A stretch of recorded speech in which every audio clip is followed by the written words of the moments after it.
Hello, it's Sierra with WTI, and this is what my bed looks like after I wake up in the morning from tossing and turning and not being able to fall asleep. So I got Relaxium Sleep Quick Maximum Strength Melatonin.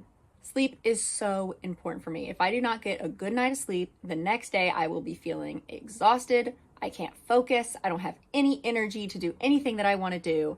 All I want to do is sleep.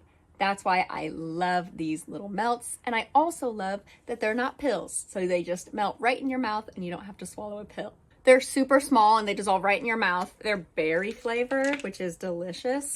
I like the taste of it so much so I'll go to take one before bed and then I'll go back for another one. I'm like, oh wait, no, only one. But I usually just pop one of these in my mouth and let it melt. I put it right under my tongue 20 minutes before I go to bed. And that way, by the time it's bedtime, I'm left feeling very relaxed and calm. I've noticed in myself a change ever since I've started using these. I absolutely love this melatonin, and that is my point of view.